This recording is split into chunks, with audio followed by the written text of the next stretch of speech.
matahari naik meninggi. Persoalan bila, berapa banyak kadar naik meninggi itu. Di dalam hadis yang lain ada disebutkan naik meninggi qidar rumhin, disebut begitu, ataupun qadru rumhin, iaitulah meninggi pada kadar rumh, pada kadar rumh menurut penglihatan mata. Apa dia ar-rumuh?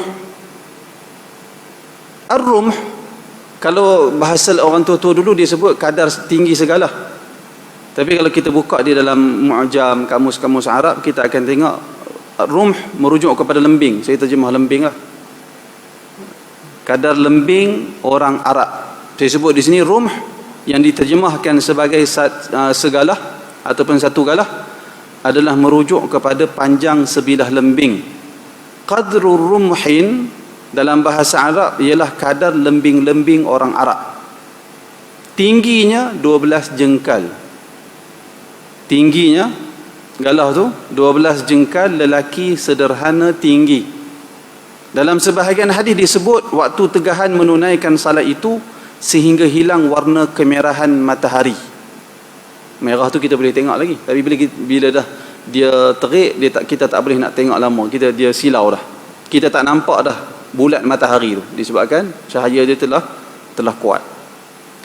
Di dalam Hasyiah Al-Bujairami dinyatakan qadru rumhin, iaitulah lebih kurang 7 hasta pada pandangan mata. Maksudnya kalau kita buat perumpamaan, kita nampak matahari di ufuk, dia tinggi, dia terpisah dari ufuk tu pada kadar seolah kalau kita letak lembing di situ yang tingginya 12 jengkai, parah tu, maka ketika itu boleh habis waktu tegahan salat, boleh tunaikan salat selepas itu. Itu berdasarkan ukuran lama, 12 jengkal ataupun 7 hasta. Saya cuba buat, saya makan ukuran moden. Saya jumpa ataupun saya dapati ada di kalangan ulama moden yang memberi maksud yang lebih jelas, iaitulah berdasarkan ukuran semasa. Saya sebut di sini Dr. Wahbah Zuhaili menyatakan panjang rumh adalah 2.50 meter. 2.50 meter atau lebih kurang 7 hasta, samalah pada pandangan mata. Manakala ulama, sama juga ulama mazhab Maliki juga sebut 12 jengkal. Dan pada halaman lain Dr. Wahbah Zuhaili dia sebut matahari meninggi pada kadar rumh, dia kata iaitulah setelah sudusus sa'ah, setelah terbit matahari itu berlalu waktu sudusus sa'ah. Sudusus sa'ah iaitulah 1/3 jam. Maknanya berapa minit? 20 minit.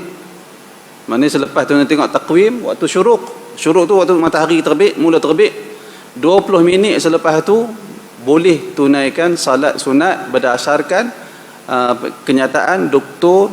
Wahbah Az-Zuhaili di dalam kitab dia Al-Fiqhul Islami wa Adillatuh. Dah terjemah, Jakim terjemahkan buku tu. Dan Dr. Wahbah juga salah seorang penerima anugerah tokoh Ma'al Hijrah Malaysia. Meninggal dah rahimahullah. Saya sebut juga di sini, saya kata ukuran 20 minit yang disebut oleh Dr. Wahbah Zuhaili ini kerana mengambil langkah berhati-hati bagi mencapai tahap yakin telah masuk waktu dibenarkan salat. Sebab apa saya kata begitu? Kerana hasil pencarian dan semakan saya dapati ada di kalangan ulama yang sebut masuk waktu boleh tunaikan salat sunat itu kurang daripada 20 minit. Apa bukti dia? Iaitulah antaranya terdapat di dalam kitab Hasyiah Al-Jamal, dinyatakan qauluhu karumhin ay qadruhu wa huwa sab'atu azru'in bi dhira'il adami. Kemudian dia kata wa tartafi'u qadruhu fi 4 darajatin. Dia kata boleh menunaikan habis waktu tegahan salat apabila matahari meninggi, iaitulah meninggi pada kadar 4 darjah. Matahari meninggi pada kadar 4 darjah. Berapa pula 4 darjah ni, berapa minit pula? Tu masalah pula. Semak, maka kita dapati 4 darjah bersamaan dengan 16 minit. Sebab 1 darjah bersamaan dengan 4 minit. Macam mana boleh dapat tu? Kerana sehari semalam pergerakan matahari 360 darjah, betul kan? dia pusing kan, 360 darjah. Jumlah jam dalam sehari 24 jam. Jadi 24 jam kali 60 minit, kita akan dapat 1440 minit dalam sehari. Jadi kita nak tahu 1 darjah berapa minit, kita bahagi je lah 1440 minit bahagi 360 darjah, maka kita akan dapat 1 darjah bersamaan dengan 4 minit.